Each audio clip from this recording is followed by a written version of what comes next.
when we went to build Mixtroz, we didn't think, ooh, let's build a product and make it cool. We instead thought, let's build a product that provides utility to solve this problem that we've experienced ourselves. My name is Ashlee Ammons, and I am one of two co-founders at a software company called Mixtroz. Mixtroz was started by my co-founder and I. My co-founder is actually my mom. My mom has background in human resources. I have background in event production, and we realized at the same time on the same weekend that networking at events is kind of terrible. And we recognized that that process could be better because networking, when done right, is incredibly valuable, both personally and professionally. So Mixtroz was really born out of experiencing the problem in real time and then looking for a solution to solve that problem. We couldn't find what we were talking about, and so we built it ourselves. When people are using Mixtroz, the event organizer has the opportunity to basically set our system to make whatever their desired outcome is happen. They get to decide, I want these kind of people to connect with these kind of people, and I want diversity here, and I want similarity there. We allow them to engineer the serendipity they know would be valuable. Because at the end of the day, the person who is bringing the people together, the person who is the gatherer, they understand what their audience would find valuable. And so we allow them to make it happen. And although there is technology working behind that, algorithms and weighting and whatnot, we're not saying like, ooh, just input all this information and let a computer figure it out, because there is still some human nuance with this. At the end of the day, what our software does is set a human up for a layup. That's what I like to say. It's like we get you to the point where it's much easier to say hello. So what we noticed is when people go to live events, they tend to exhibit one of a few behaviors. The first is they go to events with people that they know, and because that's comfortable, they stay with that unit for the duration of the event. They never break apart and meet new people.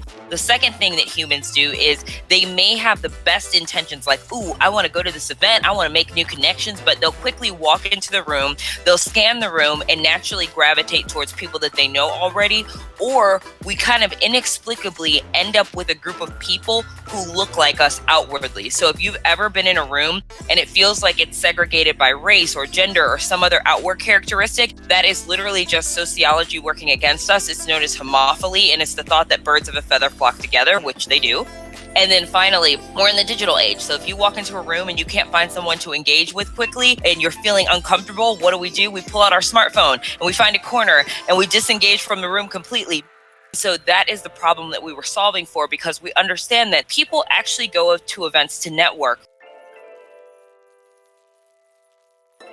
I saw the most profound change, obviously, in this industry. There was an extreme change in how we went about it. How profound to go through something like this while having a startup. So I think, the exciting thing for us now, as the world is starting to open back up, is I think we are now and forever hybrid. And that's great, because I now have a product that can service both sides of the market.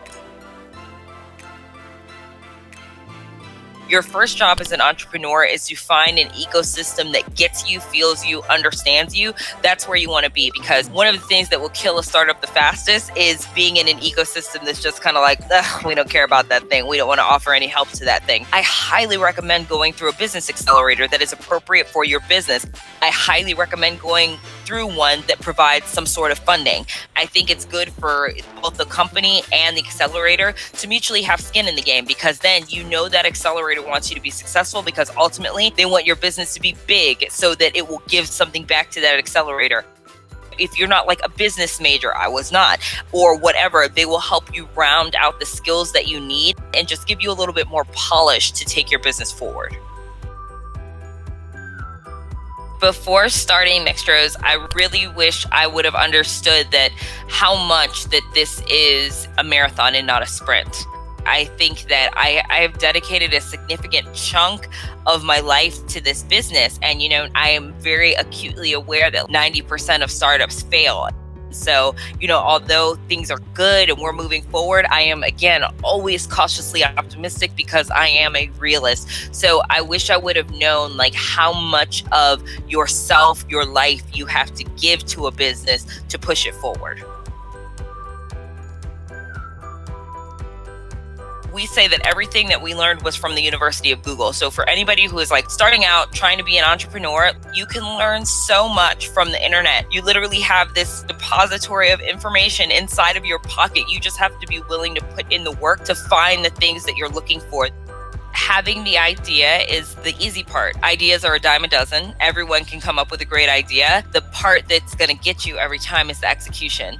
What are you doing to actually make it happen? That's what separates idea people from entrepreneurs.